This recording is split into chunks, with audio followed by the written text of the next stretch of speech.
అందరికీ నమస్కారం అండి. స్వాగతం సుస్వాగతం మా కుకింగ్ ఛానల్కి. ఈరోజు నేను ఒక పచ్చడి చేయబోతున్నానండి. అదే పల్లి స్టైల్లో ఏమి వేస్తాను మీకు చూపిస్తాను. మీరు నాతో పాటు రండి.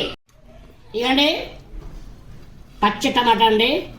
పచ్చి టమాటాలు, ఇక పల్లీలు, పచ్చిమిరపకాయలు, ఉల్లిగడ్డ, కొద్ది కొత్తిమీర, ఎల్లుల్లిపాయలు ఇవి మొత్తం వేపుకుందామండి.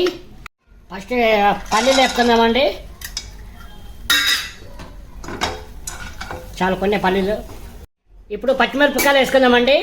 పచ్చిమిరపకాయలు వేపుకుందాం, ఆయిల్ వేయకుండా, వితౌట్ ఆయిల్. తర్వాత నెక్స్ట్ మనం ఉల్లిపాయలు వేసుకుందామండి. ఉల్లిపాయలు కూడా ఆయిల్ లేకుండా వేపుకోవాలి, డ్రైగా వేపుకోవాలి. ఎల్లుల్లిపాయలు వేసుకుందామండి. ఇప్పుడు మనము చుక్క ఆయిల్ కూడా వేయలేదు, పక్క తీసి పెట్టుకుందాం ప్లేట్లో.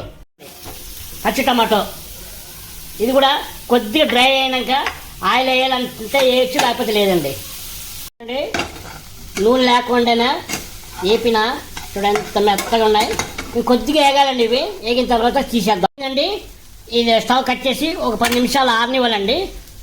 ఇక మగ్గిని కొద్దిగా పచ్చిమిరపకాయలు, ఉల్లిపాయలు, ఎల్లుల్లిపాయలు వేస్తున్నానండి.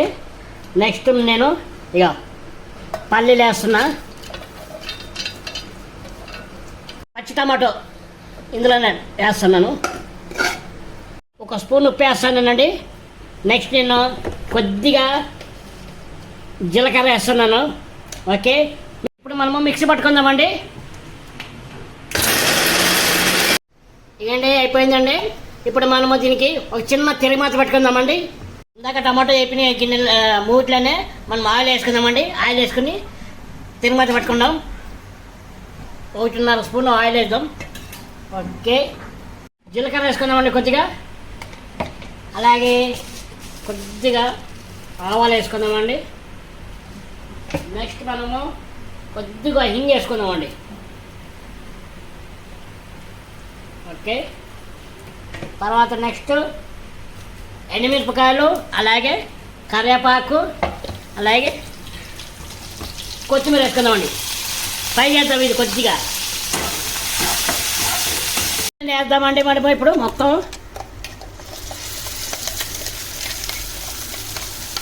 ఒకసారి కలుపుకుందామండి. ఇది